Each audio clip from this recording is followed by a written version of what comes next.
નમસ્તે, good morning બધાને. આજે આપણે રસાયણ વિજ્ઞાન ધોરણ 11નું પહેલું ચેપ્ટર રસાયણ વિજ્ઞાનની પાયાની સંકલ્પનાઓ ભણવાના છીએ. તો એની અંદર આપણે જે થિયરીઓ સ્ટાર્ટ કરી પહેલા તમને લોકોને ખબર હોવી જોઈએ કે રસાયણ વિજ્ઞાન ખરેખરમાં શું છે, એનું મહત્વ શું છે, આપણા જીવન જરૂરી જે વસ્તુઓ છે એની અંદર એ કઈ કઈ જગ્યાએ રહેલું છે અને કદાચ તમને લોકોને ખ્યાલ પણ છે, તમે ઉપયોગમાં પણ લ્યો છો, પણ એ નથી ખબર કે રસાયણ શાસ્ત્ર સાથે સંકળાયેલું છે. બરાબર? આમ ઘણી બધી વસ્તુની ખબર હશે, હું કહીશ એટલે તમે એમ કહેશો હા સર આ તો અમને ખબર જ હતી. બરાબર? તો સાદી આપણે ઉદાહરણથી સ્ટાર્ટ કરીએ કે જીવનની અંદર આપણા રોજબરોજના જીવનની અંદર રસાયણ શાસ્ત્ર ક્યાં ક્યાં ઉપયોગમાં લેવાય છે તો એ જોઈએ ને તો સૌથી પહેલા તમે લોકો ઉઠો એટલે બ્રશ કરવાના છો સવારમાં, તો બ્રશ જે છે એ પોલિમર પદાર્થમાંથી બનેલું છે. બરાબર? ધેન આફ્ટર એની અંદર યુઝ કરો છો ટૂથપેસ્ટ, તો ટૂથપેસ્ટ પણ કેમિકલથી બનેલું કોઈ એક સંયોજન છે. બરાબર?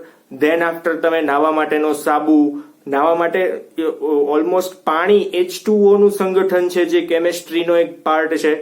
પછી એમાં બાલદી કે ટબ કે કાંઈ પણ તમે યુઝ કરો છો. તમે જે લાદી ઉપર ઊભા છો એ લાદી પણ કેમેસ્ટ્રીને આભારી છે. બરાબર છે? એના ઉપરથી બનેલી વસ્તુ છે. એટલે કોઈ પણ વસ્તુ, પછી દિવાલના કલર છે કે તમારા કપડાના કલર છે, બરાબર, ખાદ્ય રંગકો છે, સ્વીટનિંગ એજન્ટ હોય, આ બધી જ વસ્તુઓની અંદર શું આવે છે?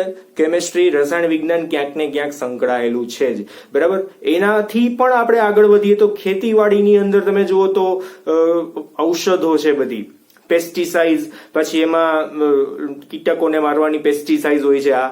બરાબર? ત્યાર પછી છોડવાના ઉછેર માટેની જુદી જુદી દવાઓ આવે છે. ધેન આફ્ટર તમે હજુ આગળ વધો તો મેડિસિન્સ જે આપણે ખાઈએ છીએ એ પણ રસાયણ વિજ્ઞાનને આભારી છે. એનાથી પણ આગળ વધીએ તો આપણા દેશના સંરક્ષણની અંદર જે દારૂગોળાઓના યુઝ થાય છે તો એ પણ કોને આભારી આવશે? ત્યાં રસાયણ વિજ્ઞાનને જ આભારી છે. બરાબર છે? તો આપણે અહીંયા જે પણ વસ્તુઓ તમે લોકો જુઓ છો એ દરેક વસ્તુ કોને આભારી છે? તો રસાયણ વિજ્ઞાનને જ આભારી છે. બરાબર? તો આટલી તો તમને લોકોને ખબર જ છે. લગભગ વસ્તુના સંગઠન જે છે, સંગઠન એટલે એની અંદર જે ઉમેરાયેલા ઘટકો છે એ રસાયણ વિજ્ઞાનને ક્યાંક ને ક્યાંક ટચ થતા હશે. બરાબર? એટલે રસાયણ વિજ્ઞાનમાંથી જ લગભગ વસ્તુઓ બનેલી હોય છે. એટલે આ રસાયણ વિજ્ઞાન એટલા બધા ભાગમાં વહેંચાયેલું છે, એના માટે જેને સરળતાથી સમજવા માટે આપણે એની શાખાઓ બનાવેલી છે. એટલે કે રસાયણ વિજ્ઞાનની અંદર આપણે જુદા જુદા પેટા શાખાઓ બનેલી છે. જે શાખાઓની વાત કરીએ તો સૌથી પહેલું જે છે આની અંદર ડિસ્પ્લેમાં તમને દેખાશે, સૌથી પહેલું જે છે અને જૂનામાં જૂની જો બ્રાન્ચ કહીએ તો અકાર્બનિક રસાયણ વિજ્ઞાન, જેને આપણે ઇંગ્લિશમાં કહીશું ઇનઓર્ગેનિક કેમેસ્ટ્રી. બરાબર? ત્યાર પછી અત્યારની સૌથી હોટ ફેવરિટ અને સૌથી વધારે જેની અંદર રિસર્ચ થાય છે અને સૌથી વધારે ઉપયોગમાં લેવાય છે એવી બ્રાન્ચ કહીએ તો કાર્બનિક રસાયણ શાસ્ત્ર, જેને ઇંગ્લિશમાં આપણે કહીશું ઓર્ગેનિક કેમેસ્ટ્રી, જે 2 નંબરની જે બ્રાન્ચ લખેલી છે એ. ત્યાર પછી જો ત્રીજી વાત કરીએ તો વૈશ્લેષિક રસાયણ વિજ્ઞાન એનાલિટિકલ કેમેસ્ટ્રી, એ પણ સૌથી ઇમ્પોર્ટન્ટ છે કે તમે કોઈ એક પ્રોડક્ટ બનાવો છો તો એનું વેઇટ કેટલું છે, એનું પ્યોરિટી લેવલ કેટલું છે, આ બધી જ વસ્તુને જાણવી તો પડે. એની અંદર અશુદ્ધિઓનું પ્રમાણ કેટલું છે. એટલે વૈશ્લેષિક એનો મિનિંગ શું થાય કે એની અંદર તમે કોઈ એક ટેસ્ટ એવા કરો છો જેનાથી તમને પ્રોડક્ટ વિશેની ડિટેલમાં માહિતીઓ મળે છે. બરાબર? એટલે વૈશ્લેષિક રસાયણ વિજ્ઞાન એનાલિટિકલ કેમેસ્ટ્રી. ધેન આફ્ટર હવે કેમેસ્ટ્રી ભૌતિક વિજ્ઞાન સાથે પણ કનેક્ટેડ છે તો એને આપણે ભૌતિક રસાયણ શાસ્ત્ર, જેને આપણે કહીશું ફિઝિકલ કેમેસ્ટ્રી. જીવ વિજ્ઞાન સાથે પણ રસાયણ વિજ્ઞાન કનેક્ટેડ છે તો એને આપણે કહીશું બાયોકેમેસ્ટ્રી. એટલે બાયોલોજીના અમુક પોર્શન કેમેસ્ટ્રી સાથે કનેક્ટેડ છે. ત્યાર પછીનું હજુ એક વધારાનું છે ઔદ્યોગિક રસાયણ વિજ્ઞાન, કે ઉદ્યોગોની અંદર રસાયણ વિજ્ઞાન કઈ કઈ જગ્યા ઉપયોગમાં લેવાય છે, જેને આપણે કહીશું ઇન્ડસ્ટ્રીયલ કેમેસ્ટ્રી. એટલે અમુક અમુક એવા પોર્શન આપણે 12મા ધોરણ સુધીની અંદર આપણે ભણવાના છીએ અને 11મા ધોરણની અંદર પણ આ બધી વાતો થોડી ઘણી આવશે, કેમ કે અહીંયા બેઝિક કોન્સેપ્ટ આપણે ભણવાના આવશે. 12th ની અંદર ડિટેલમાં ભણશું. એટલે ઘણી બધી વાતો જે તમે લોકો 10મા ધોરણ સુધી સાંભળતા હતા કે આગળના ધોરણમાં ભણશો, એને હવે આપણે 12મા ધોરણમાં ડિટેલમાં ભણવાના છીએ. એટલે કે 12મા ધોરણ સુધીમાં ડિટેલમાં ભણવાના છીએ. મિત્રો એક જોવાનું ખાસ છે કે આપણે 11મા ધોરણની અંદર ટોટલ 2 ટેક્સ્ટ બુક છે. પેલી જે ભાગ 1 છે એની અંદર 7 ચેપ્ટર છે, ભાગ 2 ની અંદર પણ 7 ચેપ્ટર છે. બરાબર, 12મા ધોરણની અંદર એઝ ઇટ ઇઝ 2 ભાગ જ છે, પણ એની વાત ત્યારે આપણે કરશું જ. બરાબર ને? તો અત્યારે આપણે જે જોવાનું છે, થિયરીના જે ટોપિક જોવાના છે એ આપણે હવે ખાસ જોઈએ.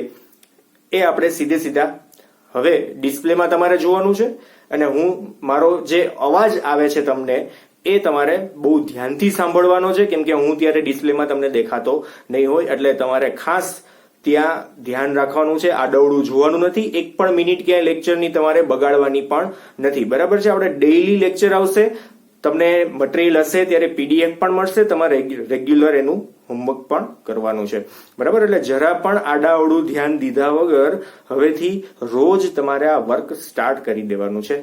બરાબર, ચાલો જોઈએ આપણે. મિત્રો, આપણે રસાયણ વિજ્ઞાનની પાયાની સંકલ્પનાઓની જો વાત કરીએ તો રસાયણ વિજ્ઞાન સૌથી પહેલા કોની સાથે સંકળાયેલું છે, એના પાયામાં કઈ વાતો છે એ જાણવી ખાસ જરૂરી છે. એના વિશે ડિટેલમાં માહિતી લેવી જોઈએ. બરાબર, તો સૌથી પહેલા આપણે વાત કરીએ તો રસાયણ વિજ્ઞાન એ દ્રવ્યના સંઘટન એટલે દ્રવ્ય કયા પદાર્થો કે ઘટકોથી બનેલું છે એ સંઘટન, પછી જે તે દ્રવ્યનું બંધારણ કેવું છે અને તેના ગુણધર્મો સાથે સંકળાયેલું રસાયણ વિજ્ઞાન છે. રસાયણ વિજ્ઞાન કોની સાથે સંકળાયેલું છે તો આ તમને ખબર હોવી જોઈએ. સંઘટન, બંધારણ અને જે તે દ્રવ્યના ગુણધર્મ સાથે સંકળાયેલું રસાયણ વિજ્ઞાન છે. તે પરમાણુ અને અણુનું વિજ્ઞાન છે. પરમાણુ એટલે એટમ અને અણુ એટલે મોલેક્યુલ. પરમાણુ એ કોઈની સાથે જોડાયેલ નથી એવો અનંત વસ્તુ એક કહેવાશે, પણ અનેક પરમાણુ કાં તો એક કરતા વધારે પરમાણુ એકબીજા સાથે જોડાય તો શું બની શકે? અણુ બની શકે. આ ડિફરન્સ ખબર હોવી જોઈએ એટમ અને મોલેક્યુલનો. બરાબર છે? એટલે રસાયણ વિજ્ઞાન છે એ પરમાણુ અને અણુની વાત કરશે, જે આપણે આ ચેપ્ટરની અંદર જોવાના જ છીએ. ત્યાર પછી જો થોડીક વાત કરીએ તો કેટલાક પ્રશ્નોના ઉત્તર આપણને રસાયણ વિજ્ઞાનમાંથી મળે છે. એ કયા પ્રશ્નો છે જે આ ચેપ્ટરમાં આપણને સોલ્વ થઈ જવાના છે, અમુક અન્ય ચેપ્ટરોની અંદર પણ સોલ્વ થશે. તો જોઈએ, ઘટક કણોને જોઈ શકાય છે. એ ઘટક કણો જે છે, દ્રવ્યની અંદર રહેલા કણો છે એને જોઈ શકાય. પછી એના વજન કરી શકાય. આવા પ્રશ્નો થાય તો આ ચેપ્ટરની અંદર આપણને આના જવાબો મળશે. પછી નિશ્ચિત જથ્થામાં રહેલા દ્રવ્યના અણુ કે પરમાણુની સંખ્યા ગણી શકીએ. ઇટ મીન્સ કે તમે સમજી લો કે તમે ગ્લાસની અંદર પાણી ભરી લ્યો છો અને પછી તમે એવું કહો કે સર આની અંદર હાઇડ્રોજન અને ઓક્સિજનના કણોની સંખ્યા જાણી શકાય. તો એ જાણી શકાય કે નહીં એ આપણે આ ચેપ્ટરની અંદર જોવાના છીએ. ગણતરી પણ શીખશું, એટલે નહીં તો નહીં જ આવે, હા આવશે આની અંદર કે ગણી શકાય, પણ કઈ રીતે એ આપણે આગળ ચેપ્ટરની અંદર શીખવાના છીએ. બરાબર, ત્યાર પછી ત્રીજો પ્રશ્ન, પરમાણુની સંખ્યા અને તેમના દળ વચ્ચેના જથ્થાત્મક સંબંધ મેળવી શકાય. તો એની પણ આપણે આ ચેપ્ટરની અંદર ચર્ચાઓ કરવાની આવશે.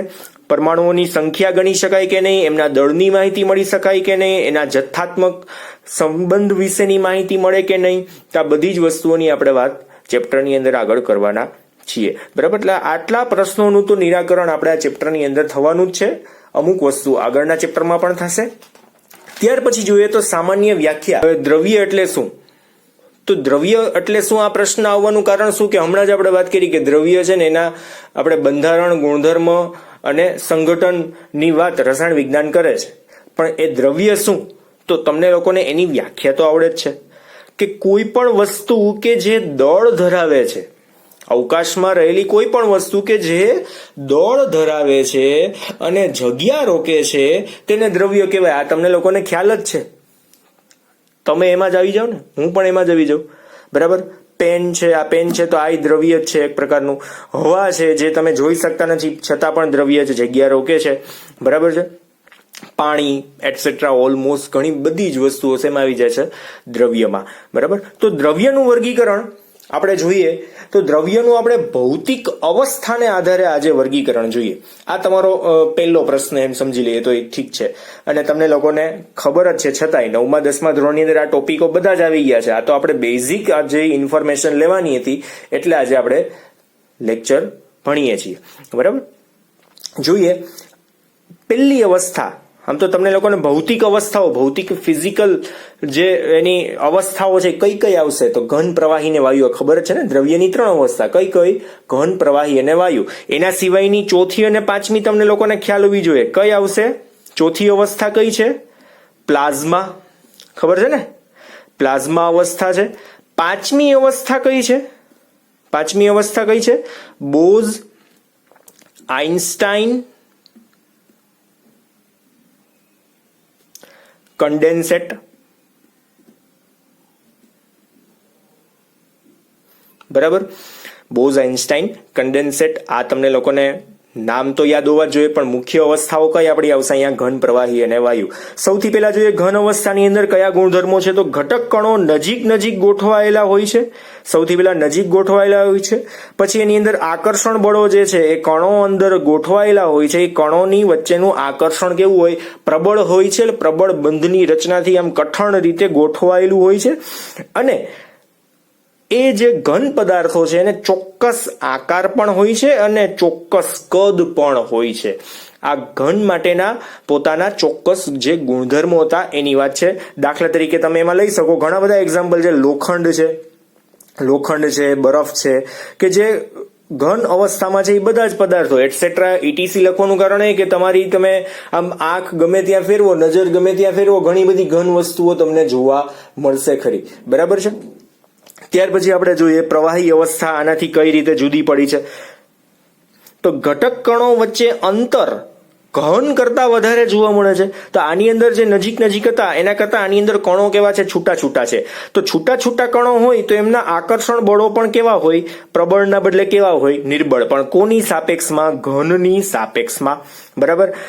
એ ઉપરાંત બીજો જે ડિફરન્સ છે કયો તો તેના પરમાણુઓ જે છે કાં તો પ્રવાહીને ચોક્કસ કદ હોય છે પરંતુ ચોક્કસ આકાર હોતા નથી. આ પ્રોબ્લેમ આવ્યો. બરાબર છે. એના એક્ઝામ્પલ કયા તો પાણી, બ્રોમિન છે હેલોજનની અંદર એક જ એવો પદાર્થ છે કે જે લિક્વિડ ફોર્મમાં છે. બરાબર. આ એનું એક્ઝામ્પલ. આમાં એટસેટ્રા આપણે કરી શકીએ. ઇટીસી લોટ્સ ઓફ તમે લિક્વિડ ફોર્મ જોવો જ છો. બરાબર છે, અવસ્થાઓ તો. ત્યાર પછી વાયુ અવસ્થાની વાત કરીએ તો ઘટક કણો વચ્ચે અંતર ઘન અને પ્રવાહીની સાપેક્ષ ખૂબ જ વધારે. અંતર વધારેનો મિનિંગ શું? અંતર વધારેનો મિનિંગ આકર્ષણ સાવ એટલે સાવ ઓછું છે. વાયુના કણો જેવા છૂટા પડે કાં તો જે જગ્યાએ એને મૂકેલા છે એમાં કણો વચ્ચેનું આકર્ષણ વાયુ અવસ્થાની અંદર જરાય હોતું જ નથી. આપણે દ્રવ્ય અવસ્થા, વાયુ અને પ્રવાહી આગળના ચેપ્ટરોની અંદર વાત કરશું. એ ચેપ્ટર નંબર 5 આપણે જે જોશું ત્યારે તમને લોકોને થોડીક વધારે ડિટેલમાં ખબર પડશે વાયુ અવસ્થા વિશેની. પણ અત્યારે સામાન્ય વાત કે ઘન અને પ્રવાહી કરતા વાયુના અણુઓની અંદર આકર્ષણ બહુ જ ઓછું હોય છે. છૂટા ગોઠવાયેલા હોય. બરાબર છે. ત્યાર પછી બીજી વાત કરીએ તો આંતરાણવી આકર્ષણ બળો ખૂબ જ નિર્બળ છે. એ તો આપણે વાત કરી. પ્રસરણનો ગુણધર્મ છે તરત જ ફેલાઈ જાય, કેમ કે આકર્ષણ જ નથી તો કણો ફટાફટ ભાગવા જ માંડે. બરાબર છે. તમને લોકોને ખ્યાલ છે પેટ ખરાબ હોય અને હવા બગડે તો એ લાંબો સમય સુધી રૂમમાં રહેતી નથી. રહેતી હોત તો કેવી ઉપાધિ થાત. બરાબર. એના માટે ગ્રેહામ નામનો સાયન્ટિસ્ટ હતો, એને ઘણી બધી ચર્ચા કરી છે. એ આપણે દ્રવ્ય અવસ્થા જોશું ત્યારે થોડી ઘણી એની વાતો કરશું, કેમ કે ટોપિક તો નીકળી ગયો છે ટેક્સ્ટ બુકમાંથી, પણ છતાં આપણે વાત કરશું. અત્યારે આપણે આગળ વધીએ આમાં. વાયુને ચોક્કસ કદ કે આકાર હોતો નથી. વાયુને ચોક્કસ કદ નથી, આકારે નથી. બરાબર. એના એક્ઝામ્પલ કયા તો આર્ગોન, નાઇટ્રોજન, ઓક્સિજન. વાયુઓ તો ઘણા બધા છે, તમને લોકોને ખ્યાલ છે. બરાબર. ત્યાર પછી એક સાદો એવો કોન્સેપ્ટ જે તમને લોકોને ખ્યાલ જ છે છતાંય આપણે ભણવો જરૂરી છે કે ઘનને ગરમ કરીએ તો પ્રવાહીમાં રૂપાંતરિત થાય, પ્રવાહીને ગરમ કરીએ તો એ વાયુમાં રૂપાંતરિત થાય. આ પ્રોસેસની ઉલટી પ્રોસેસ કરીએ તો કે વાયુને ઠંડા પાડીએ તો એ પ્રવાહીમાં રૂપાંતરિત થાય, વરસાદ. અને પ્રવાહીને ઠંડુ પાડીએ તો ઘન પદાર્થ, તમે બરફ ઘરે ફ્રીજમાં બનાવો છો પાણીમાંથી. બરાબર છે. એટલે આ પ્રોસેસ આખી તમને લોકોને ખ્યાલ જ છે. પણ આ અવસ્થાની અંદર ફેરફાર કેવી રીતે થાય છે ખબર પડવી જોઈએ. ઘનમાંથી વાયુમાં તાપમાન વધતા થાય અને વાયુમાંથી ઘનમાં તાપમાન ઘટતા ફેરફાર થાય. બરાબર. ત્યાર પછીનો પોઈન્ટ જે થોડોક મોટો છે પણ આજે આપણે એની ખાલી સામાન્ય વાત જ કરવાની છે કે જથ્થાત્મક સ્તરે દ્રવ્યનું વર્ગીકરણ કઈ રીતે થાય. તો જથ્થામય સ્તરે દ્રવ્યના બે પ્રકાર પડશે અહીંયા, એક મિશ્રણ અને એક શુદ્ધ પદાર્થો. દ્રવ્ય કયા કયા સ્વરૂપમાં જોવા મળશે? તો મિશ્રણ સ્વરૂપે અને શુદ્ધ પદાર્થ તરીકે પણ આપણને જોવા મળે. તો મિશ્રણ તરીકે કેવા હોય? તો સમાંગ મિશ્રણ પણ મળે અને વિસમાંગ મિશ્રણ પણ મળે. સમાંગ મિશ્રણ વિશેની વાત આપણે કરશું. ખાંડ અને પાણીનું દ્રાવણ સમાંગ દ્રાવણ છે. રેતી અને પાણીનું દ્રાવણ બન્યું હોય તો એ વિસમાંગ દ્રાવણ છે.